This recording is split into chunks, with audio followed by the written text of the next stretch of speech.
বিগত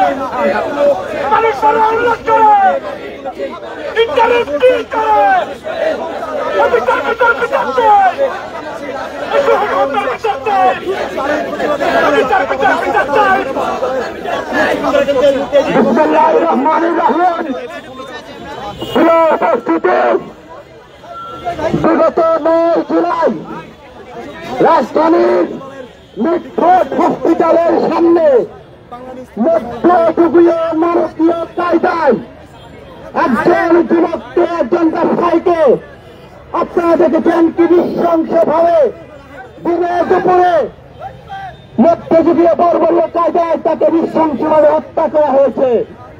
বাংলাদেশের জাতীয়তাবাদী ছাত্রদল বিগত 1.5 দশক ধরে বাংলাদেশের যে ধরনের হত্যাকাণ্ড নির্যাতনের যে অপরাজনীতি চলেছে সেই রাজনীতির বিরুদ্ধে জুলাই আগস্টের গণঅভ্যুত্থানের মধ্য দিয়ে আমরা যে নতুন বাংলাদেশের স্বপ্ন দেখেছি সেই নতুন বাংলাদেশে এই ধরনের হত্যাকাণ্ডের তীব্র নিন্দ প্রতিবাদ জানাচ্ছে বাংলাদেশের জাতীয়তাবাদী ছাত্রদল।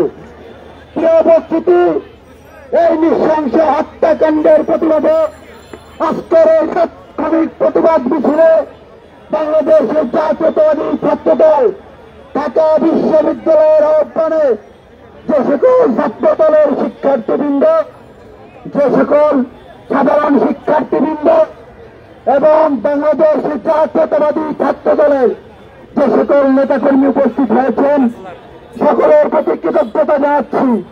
আজকের এই তাৎক্ষণিক প্রতিবাদ মিছিলে আমাদের মাঝে উপস্থিত রয়েছেন বাংলাদেশের জাতীয়তাবাদী ছাত্রদল ঢাকা বিশ্ববিদ্যালয়ের সংগ্রামী সভাপতি গণেশ চন্দ্র রায় সাহস।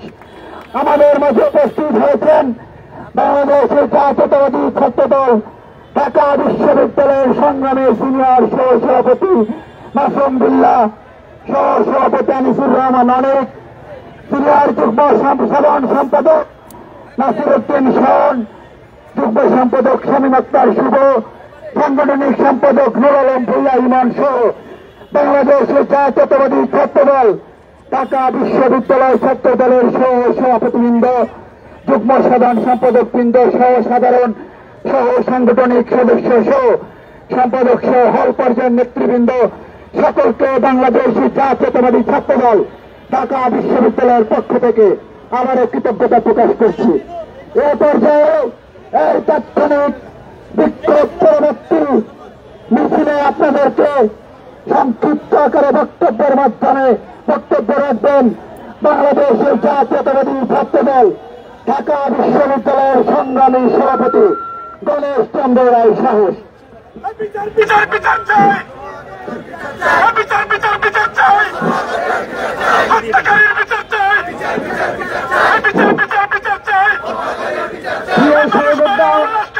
নেতৃবৃন্দ,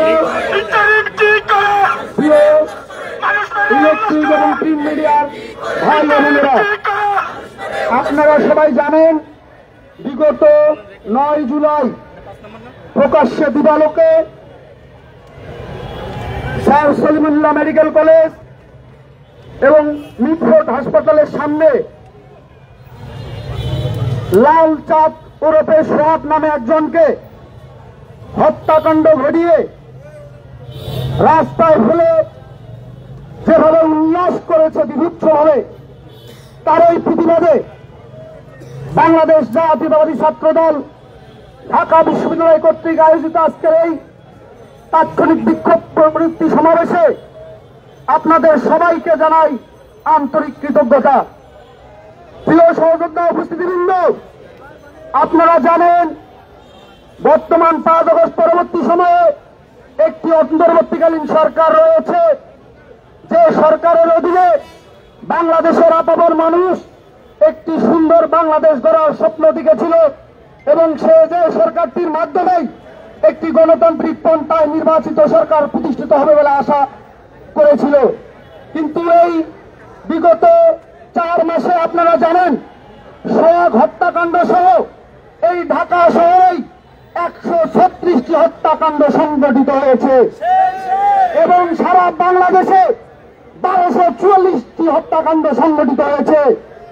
অথচ আপনারা হয়তোবা জানেন 2021 সালে ঢাকা শহরে হত্যাকাণ্ডের সংখ্যা ছিল 51টি, 2022 সালে 54টি, 2023 সালে 59টি এবং 2025 সালে 53টি।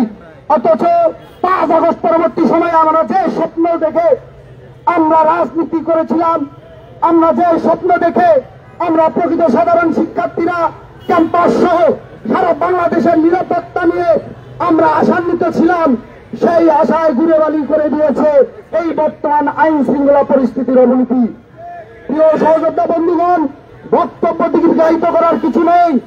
আমি শুধু ব্যক্তহীন কণ্ঠ উচ্চারণ করতে চাই, অনতি বিলম্বে সোহাগ হত্যাকারীদের বিচারের আওতায় এনে দ্রুত শাস্তি নিশ্চিত করতে হবে।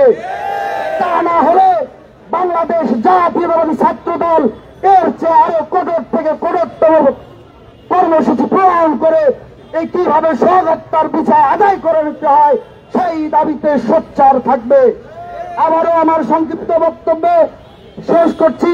আপনারা যারা অত্যন্ত পরিশ্রম করেছেন, আমাদের এই তাৎক্ষণিক বিক্ষোভ মিছিলটি সফল করেছেন, আপনাদের আবারও সবাইকে আন্তরিক কৃতজ্ঞতা জানিয়ে আমি আমার সংক্ষিপ্ত বক্তব্য শেষ করছি। ধন্যবাদ সবাইকে। বাংলাদেশ জিন্দাবাদ। শহীদ রাষ্ট্রপতি জিয়াউর রহমান অমর, মা মাটি ও মানুষের নেত্রী দেশ নেত্রী বেগম খালেদা জিয়া জিন্দাবাদ। আমাদের হৃদয়ের স্পন্দন দেশ নায়ক জনাব তারেক রহমান, যিনি ইতিমধ্যেই 31 দফা কর্মসূচি প্রণয়ন করেছেন। আমরা বিশ্বাস করি দেশ নায়ক জনাব তারেক রহমানের নেতৃত্বে আগামীতে বাংলাদেশের সরকার গঠিত হলে এই 31 দফা কর্মসূচি বাস্তবিত হবে এবং 31 দফা কর্মসূচি বাস্তবায়ন হলে আমরা বিশ্বাস করি বাংলাদেশে এই সব অকাল মৃত্যুর ঘটনা ঘটবে না। সবাইকে ধন্যবাদ। আমার আন্তরিক কৃতজ্ঞতা জানিয়ে আজকের মধ্যে আমাদের এই সংক্ষিপ্ত বিক্ষোভ পরবর্তী সমাবেশ সমাপ্ত ঘোষণা করছি। ধন্যবাদ সবাইকে। ধন্যবাদ।